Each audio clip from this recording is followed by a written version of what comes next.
नाज़रीन, आप देख रहे हैं रेड लाइन इस्लामाबाद स्टूडियो से। दिफाई हलकों का मानना ये है कि पाकिस्तान के दिफा के ऊपर बड़े हमले हो रहे हैं। ये हमले बाहर से नहीं हो रहे, ये हमले अंदर से हो रहे हैं। वो अदालत में होने वाले रिमार्क्स का भी हवाला देते हैं, वो मीडिया पर चलने वाली कैंपेन का भी हवाला देते हैं। वो बताते हैं कि कैसे पाकिस्तान के दिफाई निज़ाम को अंदर से ख़राब किया जा रहा है। वाक़तन ऐसा है या उनके अपने ख़दशात जो हैं बेजा हैं, या वो हरकत जो माजी में की गई अब गले पड़ रही हैं। इन मामलात का भी अहाता करेंगे। हम ये भी देखेंगे कि मियां मोहम्मद नवाज शरीफ अब जब पार्टी की कमान संभालेंगे तो उसके बाद पार्टी के बयानी में क्या तब्दीली आएगी। किसी मंचले ने कहा कि पाकिस्तान मुस्लिम लीग नून को नून नहीं वाव कहना चाहिए, यानी वावेला पार्टी, और वावेला कर रहे हैं मियां मोहम्मद नवाज शरीफ उन मामलात का जो अब किस्सा पारीना बन गए हैं। हम देखेंगे कि क्या वाक़तन पुराने वाक़यात को दोहरा कर मियां मोहम्मद नवाज शरीफ पार्टी की कमान संभालने के बाद एक नया बयानिया बुनत कर पाएंगे या नहीं। ख्वाजा मोहम्मद आसिफ साहब हमारे साथ मौजूद हैं, वफाकी वज़ीर दिफा, उनका बहुत शुक्रिया। मुस्लिम लीग नून के सेंट्रल लीडर भी हैं। इसी प्रोग्राम में नाज़रीन, पंजाब के अंदर हत्या के इज़्ज़त का जो कानून पास हुआ है उसको बड़ा एहतजाज बुलंद हो रहा है। अज़मा बुखारी साहब हमें ज्वाइन करेंगी, वज़ीर इत्तलात पंजाब, और अरशद अंसारी साहब, but that will be the second part of the program. Khwaja साहब, तो ज़रा इसके ऊपर आए। आज अदालत के अंदर से हमारा ख्याल था कि कल जब जिस किस्म की बातचीत की गई तो आज शायद तलबी हो जाए। अटॉर्नी जनरल ने कह दिया कुछ मिसिंग कश्मीरी सहाफ़ी है उसको हम जुमे तक बाज़ेयाब करवाएंगे। गुमशुदा अफराद के केस के अंदर भी अदालत के अंदर से काफ़ी सख्त बातें हुई। तो आपको लगता है कि जो दिफाई निज़ाम है जिसको आप हेड करते हैं बतौर वज़ीर दिफा, उसके ऊपर स्ट्रेन है कोई या नहीं? देखिए, बिस्मिल्लाहिर्रहमानिर्रहीम, तलत साहब, ये स्ट्रेन तो जब पॉलिटिकल पॉइंट स्कोरिंग के लिए उनको टारगेट किया जाता है, अनफॉर्चुनेटली हमारी सोसाइटी जो है ना वो बहुत ज़्यादा फ्रैक्चर्ड हो गई हुई है। खुसूसन हमारी जो टॉप टीयर है हमारी कौम की, या अशराफिया कह लें आप, हुक्मरान अशराफिया जो है, चाहे वो सियासतदान हैं या अदलिया है या दूसरे सारे इदारे उसमें शामिल हैं, उसमें इतनी ज़्यादा डिवीज़न हो गई हुई है कि हर बंदा जो है ना वो कोई इंस्टीट्यूशनल या नेशनल वो ऑब्जेक्टिव को परसू नहीं कर रहा। तो घमसान कर रहा है अशराफिया के अंदर की लड़ाई है, या आपको लगता है कि ख़ास वजूहात की बुनियाद पर टारगेट किया जा रहा है इस्टेब्लिशमेंट को, क्योंकि लोगों का ख्याल है कि इस्टेब्लिशमेंट इस वक्त बड़े कमज़ोर नुक्ते पर खड़ी? नहीं, देखें, मैं आपको एक बात, with all due respect to all concern, बाज़ लोग जो इस वक्त आवाज़ उठा रहे हैं या अपनी आज़ादी का मुज़ाहरा कर रहे हैं या आज़ादी की जो है वो उसको इस्टेब्लिश करने की कोशिश कर रहे हैं, मैं बिल्कुल ये कुछ सियासी बात नहीं कर रहा। आज से 6-7 साल कबल जो थे, अगर जो आज जिस चीज़ को वो अटैक कर रहे हैं वो ख़ुद उसमें इन्वॉल्व थे आज से 6-7 साल कबल जो है। 2022 में नवंबर में जब कमांड चेंज हुई है, उस वक़्त एक बैगेज ज़रूर कैरी कर रही थी उस वक़्त की क़यादत जो थी। 2018 का बैगेज भी कैरी कर रही थी, 2013 का भी baggage carry. General Qamar Javed Bajwa की जो बाजवा साहब की जो मुतनाज़ा हो चुकी थी, उस बैगेज का कुछ जो मैं समझता हूँ कि इनहेरिट जो है ना हमारी मौजूदा कैरी ओवर इफेक्ट है। लोगों के हवास के ऊपर जो है ना वो 6-8-9 2013 से लेके 2022 तक का एक जो है। और वाई आई से दैट, मैं खाली खुली बात नहीं करता। मैं पहले भी आपके, मैं उधर बैठा हुआ था तो मैंने ये बात की थी कि पाकिस्तान की तारीख़ में फ़ौज की क़यादत को इतना मुतनाज़ा कभी भी नहीं बनाया गया, क्योंकि 3 ट्रांजैक्शंस तो मेरे उसमें हुई हैं वज़ारत दफ़ा जब मैं हेड कर रहा था। हादसात हैं ये भी ज़माने के कि मैं 3 आर्मी चीफ्स की फाइल्स आपकी टेबल से गुजरी, मेरी टेबल से गुजरी हैं। मेरा उसमें कोई फैसला करने की नहीं, बुरी बात नहीं। अगर आपने फैसले में हिस्सा लिया तो आप तो ऐसा कह रहे हैं कि खुदा ना खासा, मेरा मतलब नहीं, मैं कहता हूँ, मैं अपनी औकात भी दसता हूँ ना। और वज़ीर दिफा है, आप क्यों कह रहे हैं? अच्छा सुनो नहीं, बस, लेकिन जो ये ट्रांजैक्शन पहली दफ़ा एक ऐसी ट्रांजैक्शन हुई जिसमें मेरा कोई रोल था। ठीक। पहली ट्रांजैक्शन में मेरा रोल नहीं था, वज़ीर आज़म बाइख्तियार थे, बिल्कुल 100% उन्होंने अपनी पावर जो उन्होंने आइन ने दी उसको एक्सरसाइज किया, अपनी मर्जी से किया। मैं विटनेस हूँ, इसमें कोई शक नहीं। इस दफ़ा जो है उसको मुतनाज़ा बनाने की कोशिश की गई। आउटगोइंग आर्मी चीफ ने कोशिश की कि वो अपनी मर्जी का बंदा जो है ना अपना जानशीन जो है खुद करे। वो जो 3 नाम देते हैं उनमें अपना नाम घुसेड़ दिया या क्या? नहीं, उन नाम मौजूद था। जो 5 नाम थे उनमें नाम मौजूद था। ये नहीं कि वो बाहर से को ला रहे थे, गलत बात नहीं करूँगा। अब वो जो उसके ट्रेमर्स जो है ना वो अभी तक फील हो रहे हैं उस सारी चीज़ के, क्योंकि उसके पीछे सियासी मकासद थे। उस सारी एपिसोड जो था या ट्रांजैक्शन जो थी 2 साल बाद भी जा रही हैं। वो बंदे रिटायर हो गए, नहीं बंदे नहीं देखें अभी तो सारा दबाव जुडिशरी की तरफ से आ रहा है। पॉलिटिकल देखें, जुडिशरी जो है वो हमारी एक बड़ा इंपॉर्टेंट कंपोनेंट है हमारी रूलिंग जो अरेंजमेंट है उसके अंदर। और जुडिशरी जो है अच्छा बुरा जो भी रोल जो है 1956 से 1955 से अदा कर रही है, तो उनकी तारीख भी कोई हमारी तरह काबिल इश्क तो नहीं है। तो मैं समझता हूँ कि पार्टीजन जो है ना वो हो गए हुए हैं लोग सारे।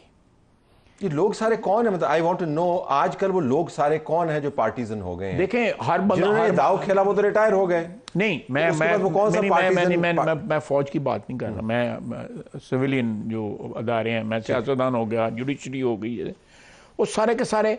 और ये बरसरेआम हो रहा है, ये नहीं कि कोई बंद दरवाज़ों में हो रहा है, ये अब अदालतों में हो रहा है। अदालती जो गुफ्तगू है या जो सब किसी ना किसी एंगल से हो रहा है, विच इज़ वेरी सैड। मैं नॉर्मली अवॉइड करता हूँ पे कमेंट करना, और अभी भी मैं अवॉइड कर रहा हूँ, मतलब मोहतात गुफ्तगू कर रहा हूँ कि मैं इसको सिचुएशन को मज़ीद इसमें बिगाड़ नहीं पैदा करना चाहता। आप समझते हैं मेरिट ड्रिवन क्रिटिसिज्म नहीं है, ये पार्टीजन पोजीशंस का क्रिटिसिज्म? नहीं, मैं बिल्कुल पार्टीजन, मैं बिल्कुल, आपने सही कहा है।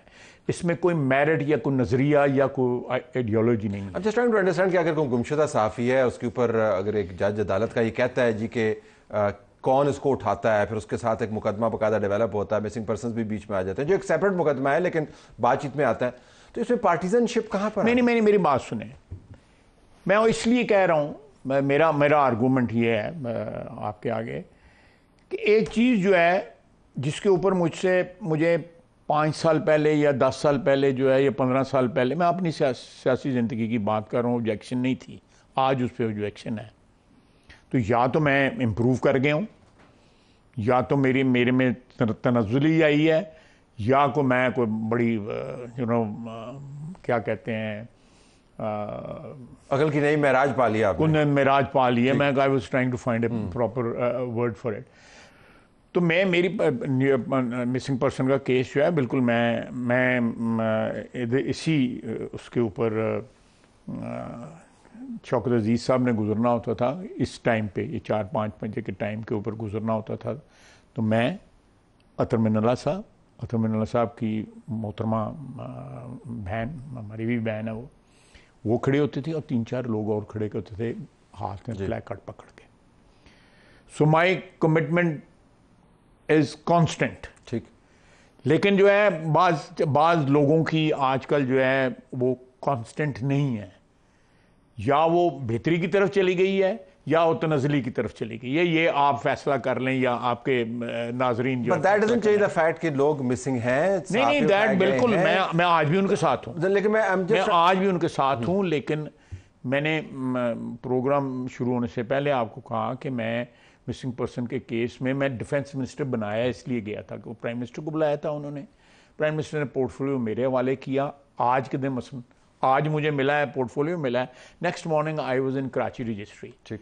चौधरी इफ्तिखार चौधरी साहब चीफ जस्टिस से हमने पूरी की पूरी रेकनसाइल की, उनकी जो फहरिस्त थी 4000 की या 3500 की लिस्ट थी, he brought it down to 700। और वो तवील किस्म की पेशियां होती थी, तवील किस्म की सुबह बुलाते थे और शाम 5 बजे। तो आज जब जज साहबान ये कहते हैं कि जी सेक्रेटरी दिफा पेश नहीं होता, तो आज आप फिर दोबारा से वही जज्बा बरूए कार लाएं और आप पेश हो जाएं, कहें जी कि मैं बताता हूँ आपको, if the court calls you will you go. मैं कोर्ट का इनकार कर सकता हूँ। मैं अपनी मिनिस्ट्री से सुबह पूछ लेता हूँ कि what is the latest situation, क्या वर्जन देना चाहते हैं, क्या हकीकत है, क्या स्टेटस है इस सारी प्रॉब्लम का, and I am ready to. क्योंकि आपकी मिनिस्ट्री के नीचे जितने इदारे हैं, फौज का इदारा है, इंटेल जो है वो ऑपरेट करती है आपके मिनिस्ट्री के नीचे या प्राइम मिनिस्टर के बराह रास्त नीचे करती है। ख्याल ये है कि वो अब एक्सपोज्ड हैं टू जुडिशियल डिमांड्स। बीच में जो पॉलिटिकल कंपोनेंट है सच एज वजारत दिफा, प्राइम मिनिस्टर हाउस, आज अटॉर्नी जनरल ने रिप्रेजेंट किया, वो मिसिंग है। तो बराह रास्त क्लैश इस वजह से आ रहा है। बट यूर सेइंग मैं बिल्कुल आई हैव नो प्रॉब्लम्स। मेरा मतलब मैं मुनू अदालतां जिहड़ियां मर्जी बुला ले, मैं जावां ना, मैं कभी इनकार कर सकता, मेरी नहीं को आता है। इतना प्रेशर जो है वैसे इसका दिफाई सर्कल्स में, do they feel the heat या लगता है फ्रस्ट्रेशन होगी? बिकॉज आप मेरा अपना ख्याल है कि अगर किसी हाई पेडेस्टल से प्रेशर आ रहा हो ना, कि फ्रॉम ए पोजीशन ऑफ क्या कहते हैं, एक very superior according to the principles and according to high moral ground, moral ground, that's the correct statement. तो फिर प्रेशर होता है, मैं नहीं रहने दे। आपने कहा कि 2013 से लेके अभी जो मामला चले वो उसका एक हैंगओवर इफेक्ट है और आपने उसका अपॉइंटमेंट के हवाले से जिक्र किया, लेकिन आप ये this was first time in Pakistan 75 years history उस चीज़ को उस अदारे के सिटिंग सरबराह ने कंट्रोवर्शियल बनाने की पूरी कोशिश की। तो उनका एम क्या था? अपना बंदा लिया तो उनको क्या फायदा होता? उनकी कंटिन्यूटी नहीं, तो अपना बंदा हैंगओवर इन लोगों को जाता नहीं। ख्वाजा साहब, अपना बंदा तो आर्मी चीफ बनेगा तो वो तो खुद तो फारिग हो जाते हैं ना, तो कंटिन्यूटी इसमें क्या? Probably there was a method in that madness. What was the method? I can only speculate, you know. मतलब आपके speculate देखें, या तो अगर मेरा कोई बैगेज है तो मैं उस बैगेज को जो प्रोटेक्ट करना चाहता हूँ या बैगेज को जो भी उसका करना चाहता हूँ, तो मैं चाहूँगा कि भाई when I exit, चाहे वो किसी friend in need is a friend Indeed के बंदा मेरा अपना बैठ के आएगा तो मैं विल कवर माय बैक। ठीक ठीक। और वो तमाम अपॉइंटमेंट के निज़ाम को तलपट कर रहे थे जनरल बाजवा इस वजह से कि he had an axe to grind. I am not accusing him everything, like these are my impressions कि why there was so much of insistence कि भाई कि ये नहीं, ये बंदा नहीं होना चाहिए, ये बंदा होना चाहिए। लेकिन इसकी क्या वजह है कि ख्वाजा साहब, आप जब आपकी पार्टी की क़यादत बात करती है अपने साथ होने वाली ज़्यादतियों की जो तफसील बताती है, मियां मोहम्मद नवाज शरीफ का हमने बयान देखा, तो उसके अंदर से ये जो दिफाई अस्करी हलकों की जो है कंट्रीब्यूशन वो मिसिंग है। इट्स ऑल अबाउट द जजेस कि जजेस ने निकाल दिया, जजेस ने ये किया। It is never about the establishment. उस वक्त देखें, उस वक्त तल साहब जो लोग कारें खींच रहे थे, चाहे वो साकिब निसार साहब की थी या खोसू साहब की थी, उसके पीछे उनके अपने भी मोटिव से, there was absolutely no doubt about. They also carried एक इमेजिन्ड किस्म का भी उनका कोई था, कुछ शिकायतें उनकी होंगी, खोसू साहब की होगी, साकिब निसार साहब की होगी। मैं तो वैसे उनको लेगेसी ब्रिगेड कहता हूँ। वो लेगेसी अपने हर किसी को बड़ा शौक था कि लेगेसी छोड़ने का। साकिब निसार भी लेगेसी छोड़ रहा है, और जनरल बाजवा भी लेगेसी छोड़ रहे हैं, और खोसा भी लेगेसी छोड़ रहे हैं। मेरी बात सुने, लेगेसी का शौक हर बंदे को होता है कि मैं चला जाऊं यार, मैं उनको चार बंदे जो याद कर याद तो करते हैं, लेकिन लेगेसी नहीं छोड़ गए, गार्बेज छोड़ के गए हैं, गार्बेज छोड़ के गए हैं। They actually made this country a garbage bin. इतना गार्बेज छोड़ के गए हैं। ये आप जो बार बार मुझे सवाल पूछ रहे हैं, this will haunt us for many years. ये जो लेगेसी छोड़ने के चक्कर में जो लोग जो हैं, आई डोंट नो, अल्लाह ताला से माफ़ी मांगनी चाहिए कि आपको को अगर मुझे से बंदे को ओहदा मिल जाए तो कम से कम मैं अपनी औकात पे तो रहूँ, अपने पैरों पे तो खड़ा रहूँ ना, कहीं फ्लोट ना करना शुरू कर दूँ। मियां साहब, जब आप पार्टी को संभालेंगे तो वो क्या जजेस के ऊपर ही रखेंगे हाथ? ये बात नहीं है, ये तो उनके बयानिए में से बयानिए की बात नहीं थी। वर्दी मिसिंग है, not that I am saying वर्दी होनी चाहिए, वर्दी इज मिसिंग। गुजरावाला में तो वो नाम ले रहे थे। नहीं, वो बिल्कुल ऐसी कोई बात नहीं है कि वो उनको उस वक्त एक्यूज़ कर रहे थे और आज नहीं एक्यूज़ कर रहे, ये ऐसी कोई बात नहीं है। मेरा ख्याल है आज भी डॉक में वही लोग खड़े हैं जो दिसंबर 2000 जिसके बाद मुझे बुलाया गया था कि भैया यदि मजम्मत कर, मैं मेरे वारिच नहीं है, मेरी आनी औकात नहीं है, मैं मजम्मत करा अपने लीडर की। तो उन्हें कहा तुसी चलो जेल ही जाओ, कर दो तो नैब का भी केस खत्म हो जाते थे, बाकी भी जड़े चक्कर है। तो साहब आजकल भी यही नहीं हो रहा, प्रेस कॉन्फ्रेंस करें 9 मई पे तो आपको छूट हो जाती है, प्रेस कॉन्फ्रेंस ना करें तो आप जेल में चले जाते हैं। 9 मई वाले जो लोग हैं जो जिन्होंने प्रेस कॉन्फ्रेंसेस की थी, मेरा ख्याल है कि they are enjoying at least some sort of independence. उससे कोई उनकी जो बहुत से दोबारा वापस जाने के चक्रों में भी है, इलेक्शन भी लड़े हैं उन्होंने, इलेक्शन भी लड़े हैं, पीटीआई की टिकट पे इलेक्शन लड़े हैं। अगर आपने अपने ख़ानदान के किसी फर्द को लड़ा दिया इलेक्शन, ये सहूलत आप लोगों को मुयसर नहीं थी वैसे? नहीं मुयसर नहीं थी। तो इमरान खान के खिलाफ हमारे खिलाफ तो कोई 9 मई तो था नहीं ना, या 9 मई के बावजूद ये सहूलत 9 मई के बावजूद जो है वो उन लोगों ने इलेक्शन भी लड़ा है। और ये अलग बात है कि मीडिया में आके उस तरह बात नहीं करते। किसी ज़माने में जब बात करते थे ये सारे 8-10 लोग जो हैं, और जो बैठे हुए हैं केपी में, जो बैठे हुए हैं जिनकी ज़मानतें हो गई हैं, वो लाहौर क्यों नहीं जान देंगे? केपी में बैठे हुए हैं, जिनको हौसला फड़न पोलिटिकल वर्कर्स के उत्ते भैड़े चंगे वेले आते हैं ने, इज्जत बनदियां उन्हां नाल। वो ट्वीट नहीं कर पाएंगे ना, आप उनको ट्वीट नहीं करने देंगे वहाँ से? ट्वीट जो है किसी बाहर भेज दें करन, बाहरों को बैठ के ट्वीट कर दे करे, कोई ह्यूस्टन तो या डबलिन तो। लेकिन वापस इसके ऊपर है, तो आप ये कह रहे हैं कि जो सहूलियात मौजूदा निज़ाम को ने मुयसर की हैं 9 मई के बावजूद, वो आपको मुयसर नहीं थी। इसके ऊपर हम एग्री कर लें अगर, तो फिर सारा मुकदमा तो फारिग हो गया। टिरियन वाइट का केस भी फारिग हो गया, साइफर का केस भी लगा हुआ है, रिमार्क्स अगर आप देखें तो वो मुझे लगता है फारिग हो जाना है। 9 मई के मुकदमात जो हुए थे वो धड़ाधड़ जो है वो निकल रहे हैं, सियासी तौर पर वो इलेक्शन लड़ रहे हैं, ताकत में वो आ गए हैं। देखें इसमें तो मतलब होल केस इज ओवर ना जी ख्वाजा साहब? देखें इसमें जो है, जिस तरह मैंने शुरू में कहा, थोड़ा सा मैं डिप्लोमेटिक लैंग्वेज में कह रहा था, लेकिन मैं थोड़ा सा खुल के भी कहता हूँ कि we are all playing politics, we are all partisan. हमें कोई बंदा जो है किसी न्यूट्रल उसके ऊपर ये जितने हम ये शलवार कमीज़ में और पतलूनों में और सूटों में जो है। लेकिन 9 मई आई थॉट कि रियासत ने तो हमें यही बताया कि ये रियासत पर हमला था, तो अगर उस हमले के बावजूद वो तमाम मुकदमात जो उसके गिर्द घुमाए गए, बयानिया बनाया गया, उसके नतायज वो निकले जिसका आप जिक्र कर रहे हो, तो इट इज कोलैप्स नहीं? आपने तो उसके ऊपर बड़ा एक्सटेंड किया आपकी जमात। मेरा नहीं ख्याल, मेरा ख्याल है कि दिस विल अल्टीमेटली जो है ये एक फेज़ है, इसके अंदर आपको जो नज़र आ रहा है, मेरा ख्याल है वो बिल्कुल you are justified to assume that, क्योंकि मेरे सामने जो मालूमात है मैं तो उसी पर तज्जिया करूंगा। अज्यूम दैट, लेकिन मेरा अपना ख्याल है कि ये 9 मई का हिसाब ज़रूर होगा। ये नहीं हो सकता कि 9 मई जो है वो उसको कहीं तारीख की उसमें डाल दिया जाए। नहीं, आपकी तमन्ना है, आपकी उम्मीद है, आपका नहीं, मेरा एज ए पोलिटिकल वर्कर मेरी ये असेसमेंट है। लेकिन वो ट्रेजेक्टरी तो बिल्कुल उसके ऑपोजिट है। नहीं, people come, things come back to haunt you, you can not wish them away. वो तो आप मकाफात अमल का मकाफात अमल भी है या निज़ाम के अंदर क्या दोनों मुख्तलिफ देखें ना, निज़ाम के आप बहुत से लोग जो इस वक्त बोल रहे हैं, 6-7 साल पहले आप ये नहीं एक्सपेक्ट कर रहे थे कि ये बोलेंगे, लेकिन बोल रहे हैं। किसी मेरे ख़िलाफ़ बोल रहे हैं या मेरे ख़िलाफ़ नहीं बोल रहे, अपनी हमायत में बोल रहे हैं या अपने अदारे की हमायत में बोल रहे हैं, लेकिन नहीं बोल रहे। They are hanging on to something कि ये इस तरह हो जाएगा, इसलिए we should be on the right side of whatever is happening, you no.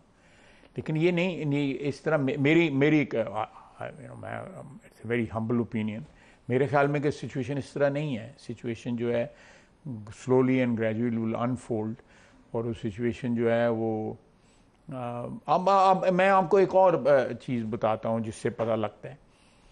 ये हम जितने भी पीटीआई के हमारे कोलीग्स जो हैं पार्लियामेंट में या पार्लियामेंट के बाहर भी बैठे हुए हैं, जो इलेक्ट हुए हैं, इनमें एक रेस लगी हुई है अपनी क्रेडिबिलिटी इस्टेब्लिश करने के लिए, नॉट पब्लिक के या अपने वोटरों के नहीं, जो इमरान खान में बैठे हुए उनके आगे क्रेडिबिलिटी, क्योंकि इनकी क्रेडिबिलिटी मिसमार हो चुकी है।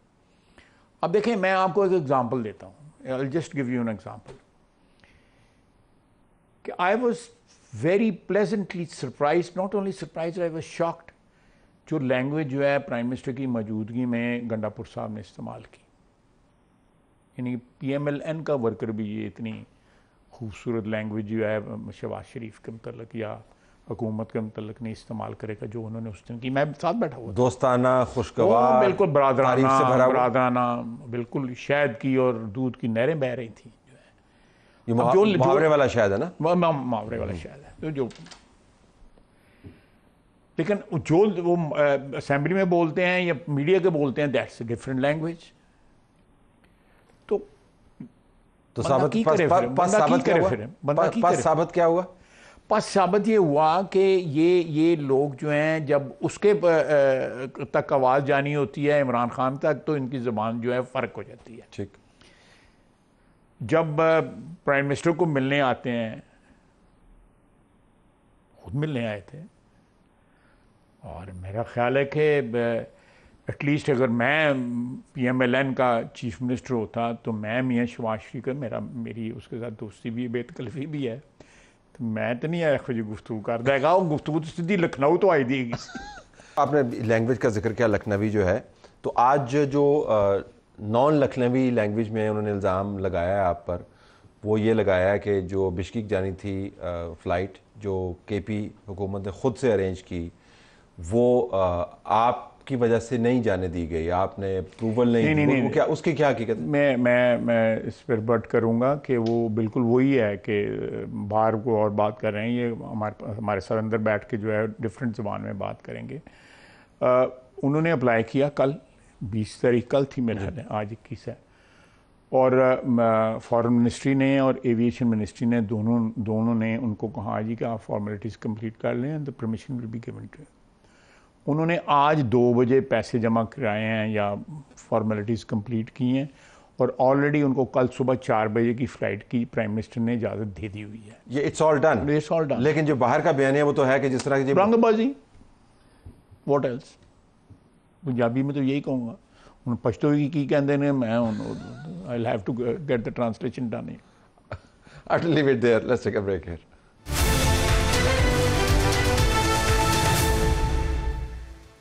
आइए नाज़रीन, आपको अब लाहौर लिए चलते हैं, जहां पर हमें वज़ीर इत्तलात पंजाब बज़मा बुखारी साहबा ज्वाइन कर रही हैं, और उनके साथ अरशद अंसारी साहब जो सदर लाहौर प्रेस क्लब। दोनों का बहुत शुक्रिया। बुनियादी तौर पर पंजाब हुकूमत ने जो हद तक इज़्ज़त बिल मूव किया और मंजूर किया, सहाफ़ियों को उस पर बड़े एतराज़ात हैं, human rights commission of Pakistan की तरफ से भी एतराज़ात सामने आए हैं, और जो पाकिस्तान की दूसरी मीडिया की नुमाइंदा तंजीमें हैं, मुदीरान की हों या सहाफ़ियों की हों, उन्होंने भी अलम एहतजाज बुलंद किया है। ज़रा इसका हम तज़िया करना चाहते हैं। दोनों का बहुत शुक्रिया। अज़मत साहिबा, मैं आपसे जानना चाहूँगा कि ये बिल जो है मेरी इत्तलात के मुताबिक डिस्कशन को इसके ऊपर हुई नहीं इतनी स्टेक होल्डर्स के साथ, और जब सहाफ़ियों ने आपको कहा कि दरख्वास्त की कि जी आप इसको ज़रा पोस्टपोन कर दें, कोई और इनपुट ले लें, हो सकता है हम कोई बेहतरी तजवीज़ करें, तो फटाफट मंजूर कर दिए। तो ये फटाफट करने की क्या ज़रूरत थी? बहुत शुक्रिया तले साहब। देखिए, पहले तो गुजारिश ये है कि मैं बहुत मशकूर हूँ अपनी तमाम सहाफ़ी बरादरी का कि जिन्होंने जो हमारे साथ इस बिल के ऊपर मुशावरत करने के लिए बैठे, और 2-2.5 घंटे से ज़्यादा जो है वो बहुत अच्छे माहौल में हमने इस पर गुफ्तगू की, और मुझे ये कहने में कोई आर नहीं है कि जितने भी पॉइंट्स हमारे जो सहाफ़ी तंजीमों के जो हमारे नुमाइंदे हमारे साथ मौजूद थे, उन्होंने जितने भी पॉइंट्स रेज़ किए उसके ऊपर हमने जो है वो उनको सेटिस्फाई करने की कोशिश की, उनको वो पर्सपेक्टिव बताया जो एक्चुअली इस बिल का मतम नज़र है। लेकिन 2-2.5 घंटे की एक बड़ी अच्छी माहौल में मीटिंग चलने के बाद अचानक से अल्लाह जाने क्या हुआ कि जो है वो सब लोग एक-एक 2-2 करके जो है वो बाहर जो है वो दरवाजे से बाहर चले जाते थे, और एक को उठा के ले गए, दूसरे को उठा के ले गए, और उसके बाद जो है वो हमें आके कहा गया कि जी बस ठीक है, हो गई है कंसल्टेशन, आप जो है उसको अगले हफ्ते के लिए पेंड कर दें। तो मैंने उस वक्त भी गुजारिश की और मैंने कहा जी अभी तक हमने इतने अच्छे माहौल में हमने गुफ्तगू की है, और अभी तक कोई ऐसा कॉन्फ्लिक्टिंग पॉइंट सामने नहीं आया जिसके ऊपर ये बिल काला कानून भी साबित हो जाए। अच्छा साहब, ये तो बड़ा अच्छा माहौल था, फिर आप दरवाजे से बाहर गए, फिर वापस आए, फिर पता नहीं क्यों होया, अज़मत साहबा कह रही हैं अल्लाह जाने क्या हुआ, तो आप बताएं। ले जाया गया, अरशद साहब खुद नहीं गए, अरशद साहब खुद नहीं गए थे, ले जाए गए थे। अरशद साहब आपको अच्छा बताइए। बड़ा शुक्रिया तला साहब, क्योंकि ये ऐसी हसास किस्म की एक मामला हुआ है जिस पे आपने आज टाइम दिया। मैं अगर जान की मान पाऊँ तो फिर सच भी बोल दूँ। जी बोले। तो वो बात ये है कि उस्मा साहब हमारी बहन है और बड़ी हमारे लिए काबिल एहतराम है। बात यह है कि कल ऐसी ट्रैप हो गए। अब हुआ ये कि तमाम सहाफ़ती तंजीमें वहाँ गई, बिल्कुल ये सही फरमा रही हैं, 2-2.5 घंटे तवील बातचीत हुई, इसमें कोई शक नहीं है। और बिल पे एक पे बात भी, फिर उन्होंने मोहतरमा ने ये कहा कि APNS ने और PBNS पे अपनी सिफारिशात भी दी हैं। अच्छा, हमने इन्हें ये कहा कि इसको इतनी जल्दी उजलत में लाने का क्या मामला क्या है, लेकिन मैं ये बताना चाहता हूँ कि मेरा ख्याल ये मेरी बहन बड़ी रंजीदा बैठी है और इसके साथ स्पीकर पंजाब असम्बली भी और एडवोकेट जनरल पंजाब भी, ये तीनों ये चाहते थे कि ये बिल शायद चले 1 हफ्ता। देखिए 1 हफ्ता अगर ये बात सही कर रही है कि 6 दिन दे दें, बाकी तजावीज़ भी आ जाए, CPNE भी दे दे, PFUJ भी दे दे, अमेंड भी दे दे। CPNE और PB ने दे दिया था, ये बिल्कुल सही फरमा रही है। लेकिन मुझे ये नहीं समझ आई कि ये 2.5 घंटे की तवील इन्होंने तय किया था कि आज हमने ये डेफर्मेशन बिल 2024 पास करना है। रात के 11:15 तो ये पास हुआ है। अच्छा, मुझे बताएं कितनी वो आप जरूर जवाब देंगे, लेकिन अगर मैं आपसे पूछ पाऊं कि 6 दिन में आप इस बिल में क्या तब्दीली लाना चाहते थे, ताकि 6 दिन का भी हिसाब हो ना, 6 दिन में क्या करना था आपने? जी बिल्कुल ठीक है, ये बात आपकी दुरुस्त है तलत साहब। बात यह है कि 6 रोज में हमने इन्हें कहा चले 1 हफ्ते के लिए इसको पेंड कर दें ताकि इस पर मजीद हम बातचीत कर लें। ज्वाइंट एक्शन कमेटी जिसमें APNS, PBA, CPNE, amend, PFUJ, ये सारे तमाम दोबारा बैठ जाएं। आपने लेजिस्लेशन करनी है, आपने कब मना होना है, हमने कब कहा पर ना करें, लेकिन हमें इस पर दोबारा एक सिफारिशात एक पेज पे बना लें ताकि तमाम सहाफ़ती तंजीमें एक पेज पे आ जाए। तो मुझे ये नहीं समझ आ रही कि 6 दिन अगर लेट होता तो क्या ये 6 दिन बाद गवर्नमेंट चली जा रही थी, ये असेंबली यहाँ से। ठीक है अजमल साहब, अब मैं 6 दिन की बहस से जरा आगे जाना चाहता हूँ, मैं जरा इसके टेक्निकल मामलात में आना चाहता हूँ। आपने पैरेलल निज़ाम बना दिया और उसके अंदर भी आपने तफरीक रखी है, जो आइनी ओहदेदारान हैं वो हाई कोर्ट के पास जा रहे हैं और हम जैसे अरशद साहब जैसे जो आम लोग हैं उनको आपने ट्रिब्यूनल के हवाले कर दिया है। फिर एक ही जुर्म के ऊपर 2 सज़ाएं, ट्रिब्यूनल वाले जो हैं जिनको आपने या अपॉइंट करना है या कोर्ट के ज़रिए अपॉइंट होंगे, वो 30 मिलियन पहले जुर्माना ठोक रहे हैं, उसके बाद फिर प्रोसीडिंग्स कर रहे हैं। तो ये तो किस किस्म का बिल है ये? देखिए तलत साहब, आपके अपने सवाल में जो है वो मेरा जवाब है वो ये कि अगर हम उसी जज को जिसको हम अपॉइंट कर रहे हैं, जो इस वक्त पाकिस्तान का मुरवजा कानून है, हर तरह के जज जो हैं वो ट्रिब्यूनल्स के ऐसे ही अपॉइंट होते हैं जी। Chief justice of concern high court जो है वो with the constitution of government जो है वो हर तरह के ट्रिब्यूनल्स को वो करता है, वो एंटी टेररिस्ट कोर्ट्स के हों, वो बैंकिंग कोर्ट्स के हों, वो कंज्यूमर कोर्ट्स के हों, हर तरह के अपॉइंटमेंट्स ऐसे ही होती हैं। तो ये कोई नया वो नहीं है। और आपके इसी सवाल से बचने के लिए हमने ये कोशिश की कि जब आप कहेंगे कि ये अपॉइंटिंग अथॉरिटी भी आप है, रिमूवल अथॉरिटी भी आप है, इसलिए आपके सामने तो ये केस जाना ही नहीं चाहिए इस ट्रिब्यूनल के, आप अपना केस कैसे लेके जाएंगे। तो उसकी भी एक पहले से ये भी मुरवजा कानून है कि बैंकिंग कोर्ट की एग्जांपल दे देती हूँ कि बैंकिंग कोर्ट्स के अंदर जब 10 करोड़ से ऊपर की डिक्री होती है ना, उसके लिए जो है वो ट्रिब्यूनल की बजाय फिर हाई कोर्ट के जज के पास जाया जाता है।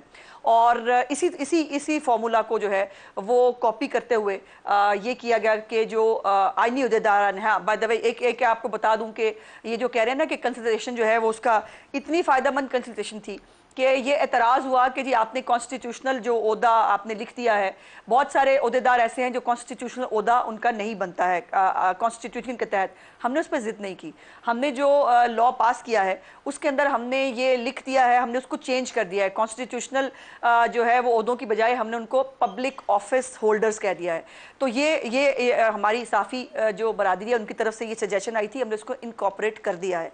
और इसीलिए ये जो आपका सवाल है, इसी चीज़ से जो है वो बचने के लिए हमने खुद को पहले हमने डेवल एडवोकेट की जगह पे हम खुद गए थे और जाकर हमने हर चीज़ को, वो तमाम चीज़ें जिसके ऊपर एतराज़ात उठते रहे, जिसके ऊपर हमेशा कहा जाता रहा कि जी इज़हारे राय के ऊपर पाबंदी लगाने के मुतरादिफ है, जिसके ऊपर कहा जाता रहा काला कानून है, जिसके ऊपर कहा जाता रहा कि ये जो है वो लोगों को जो है इससे तकलीफ होती है, उन तमाम चीज़ों को कैटर करने के लिए हमने एक सिंपल और सादा सिविल सूट जो है वो बनाया है कि एक शख्स अपनी पिटीशन लेके जाएगा जज के पास और जाके कहेगा कि जी मेरी हद तक हुई है, इसको जो है इसका नोटिस लिया जाए।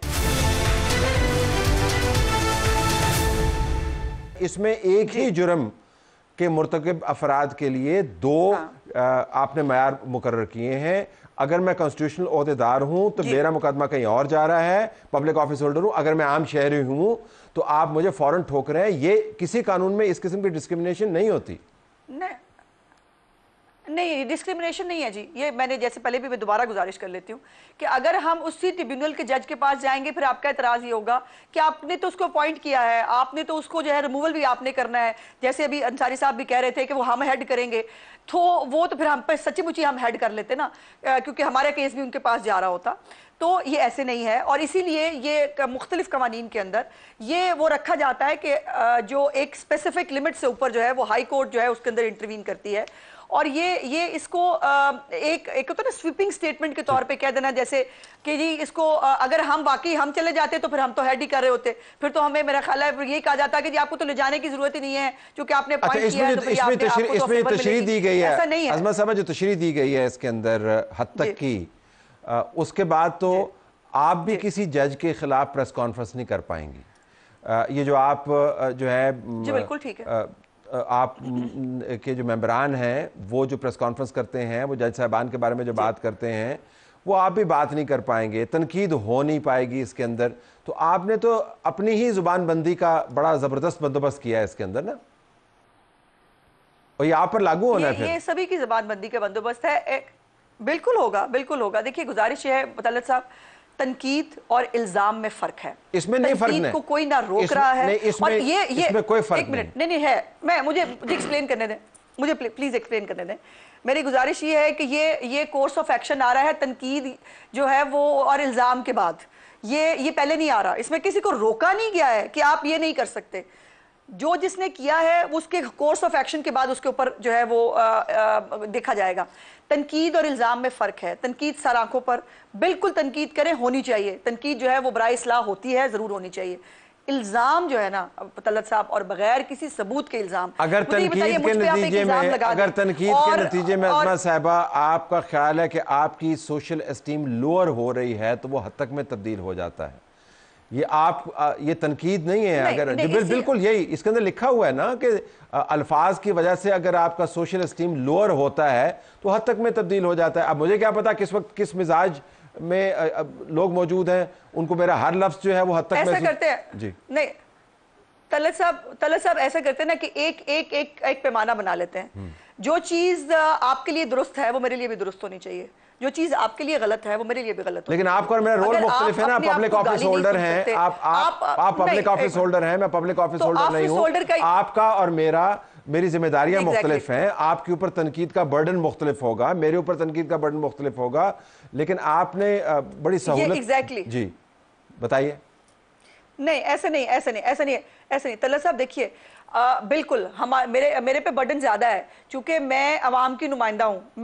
मैंने जो भी आपने कहा मेरे बारे में या मुझ पे जो इल्जाम लगाया, मैंने उसको करोड़ों लोगों को उसका जवाब देना है।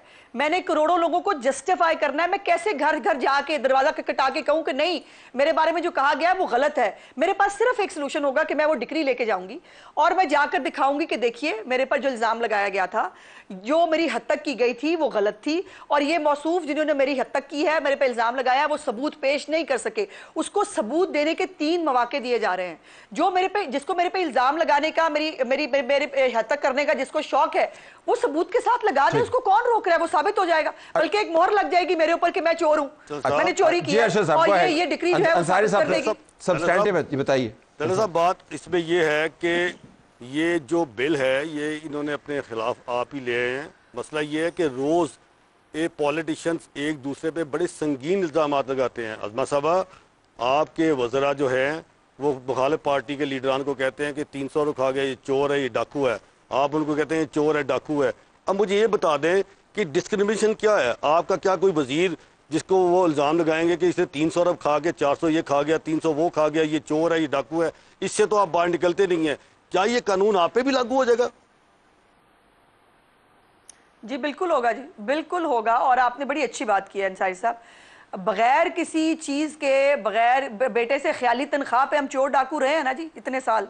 बेटे कसूर क्या था कि बेटे से एक तनख्वाह ले सकते थे, लेकिन आपने नहीं ली। देखिए आप पूरा मॉनिटरिंग जज लगा के आप उन उसकी जज पूरी साहबान की हद तक सुपरविजन कर रही हैं। हमने चोर डाकू आज भी आप उन जज साहबान की हद तक कर रही हैं। मैं हद तक नहीं कर रही जी, मैं तो सवाल उठा रही हूँ आपके अपने कानून के मुताबिक। आप मैं तो फैक्ट्स बता रही हूँ। नहीं फैक्ट्स नहीं है ये फैक्ट्स नहीं है। आप हद तक कर रही हैं, आप उनकी सोशल एस्टीम लोअर कर रही हैं as per your own law, as per your own law. नहीं एग्जैक्टली मैं गुजारिश सुन लीजिए, अगर तो ख्याली तनख्वाह के ऊपर जो है वो एक प्राइम मिनिस्टर को घर नहीं भेजा गया तो मैं बिल्कुल हद तक कर रही हूँ, मैं इल्जाम लगा रही हूँ। अगर जो है मॉनिटरिंग जज लगा के सुपरवाइज नहीं किया गया और ये नहीं हुआ और मैं गलत कह रही हूँ तो मैं बिल्कुल हद तक कर रही हूँ। और अगर जो है वो पूरी प्लानिंग के साथ और ये उस वक्त की हुकूमत के लोग जो है जो बाद में आए उन्होंने कहा कि हमने राह से हटाना था, ये वो होना था, अगर वो इंटरव्यूज मौजूद तो आपको सबूत भी पेश करने पड़ेंगे ना, और ये फैक्चुअली मौजूद है। और ये मैं गुजारिश सबूत भी देंगे ना, मैं यही बात कर रही हूँ ना। देखिए मेरे पास सबूत है ना, सबूत है एग्जैक्टली। अंसारी साहब आप मेरी पिच पे आके मुझे आप ठीक कह रहे हैं, यही तो कह रही हूँ कि हमने तो ये चोर डाकू भुगता ना, हमारा कसूर नहीं था, चोर डाकू साबित हुए थे कहीं, हम कहीं पर किसी एक जजमेंट के अंदर हम चोर डाकू साबित हुए थे। कहा गया एक तरफ कि करप्ट, एक मिनट, हाँ सफा नंबर 171 के ऊपर जज बशीर साहब ने लिखा करप्ट प्रैक्टिसेस और करप्शन साबित नहीं होती लेकिन मैं सजा दे रहा हूं। लेकिन हम चोर डाकू हो गए ना, हमें चोर डाकू बना दिया गया ना, हमने वो साबित, हमने बर्दाश्त कर लिया ना। यही तो मैं कह रही हूं, let's start something good in this society कि ये खत्म होना चाहिए। जो चोर डाकू साबित हो, जो जिसके ऊपर इल्जाम आप लगा रहे हैं उसको, उसके ऊपर आपके लेकिन बिल्कुल आखिर में देखिए मुझे I have to conclude the program. इसमें तला साहब एक मिनट दीजिएगा। जी जी तला साहब एक मिनट दीजिएगा। तला साहब इसमें अभी हमारी जोन पे मीटिंग हुई है जॉइंट एक्शन कमेटी की, जिसमें APNS, PBA, CPNE, एमेंड और PFUJ थी। हमने आइंदा का लायमल बनाया है कि हम इस बिल के खिलाफ हाई कोर्ट में जा रहे हैं, इस बिल के खिलाफ एहतजाज होंगे, इस बिल के खिलाफ तमाम पोलिटिकल पार्टी से राब्ते करेंगे, HRC पे से राब्ते करेंगे, वकला तंजीमों से राब्ते करेंगे। और ये जब तक ये बिल जो है इसमें हम भी पार्टी बनेंगे, तमाम जितनी हमारी जमातें हैं, हमारी यूनियंस हैं, वो तमाम की तमाम वकला के साथ हाई कोर्ट में जा रही हैं। और इसके अलावा PTI के ऑपोजिट लीडर वो हाई कोर्ट में जा रहे हैं। हम इसको हाई कोर्ट में चैलेंज करने जा रहे हैं। हम अपना एहतजाज बरकरार रखेंगे। ये उस वक्त तक एहतजाज रहेगा जब तक ये काला कानून खत्म नहीं होता। देखें अर्शद साहब, आपने काला कानून इसको कह के आपने सारी पार्लियामान की हद तक कर दी है। आप इसको काला कानून नहीं कह सकते। ये देखें ना, ये हद तक के ज़ुमरे में आता है। जी अजमा साहब, कंक्लूडिंग रिमार्क्स आपके। मैं तो तैयार हूं जी तलत साहब। Concluding remark. देखिए मेरी तो गुजारिश है कि मुलाकात तो हमारी मीटिंग के बाद वैसे भी ऑपोजिशन से हो गई थी, इन लोगों की, उनसे मिलने के लिए गए थे और इनका हक है जी कोर्ट में जाने का। हम कोशिश करेंगे, जो हमारी इंटेंट है जो साफ है, और हम सोसाइटी के अंदर एक बेहतरी चाहते हैं। चोर डाकू के किसी को गाली देना, किसी पे झूठा इल्जाम लगा देना, इसके कल्चर का कहीं तो खात्मा है। बिल्कुल, मुझे कंक्लूड करने दीजिए। हक है ये बिल्कुल कोर्ट में जाए, हम उसको डिफेंड करेंगे। एक थोड़े से आपकी याद दहानी के लिए और आपको पॉइंट आउट करने के लिए कि इस बिल के पास होने के बाद अजमा साहबा आप 90% जो प्रेस कॉन्फ्रेंसेस करती होती थी ना, टीवी पर इंटरव्यूज देती थी, वो नहीं दे पाएंगी। ये आप बिल्कुल आपको हम बुलाएंगे, मैं झूठ बोलूंगी तो इतनी फीकी सी गुफ्तगू होगी, अगर बगैर फायदा ही नहीं होगा, ना किसी को आप चोर कहेंगे, ना बिल्कुल बगैर तस्दीक के इल्जाम लगाऊंगी तो फिर तो वो देख रहे फीकी हो जाएगी प्रेस कॉन्फ्रेंस में। उसके बाद फिर आप तला साहब, ये कानून मुस्लिम लीग नून के लिए नहीं है। यही चस्का खत्म करना है, ये चस्का ही खत्म करना है। ये कानून हुकूमत पंजाब और वफाकी हुकूमत के लिए नहीं है। ये कानून हमारे लिए है। ये कानून इनके लिए उस वक्त लागू होगा जब ये ऑपोजिशन में आएंगे। अभी ये ट्रेजरी बेंचेस पे हैं, ये कानून इनके लिए है ही नहीं। ये जब ये ऑपोजिशन में होंगे तब इनके लिए लागू होगा, अभी लागू नहीं होगा। बहुत कुछ भुगत लिया हुआ है, ये बाजू हमारे आजमाए हुए हैं, कौन सी नई चीज है, क्या क्या नहीं भुगता हमने।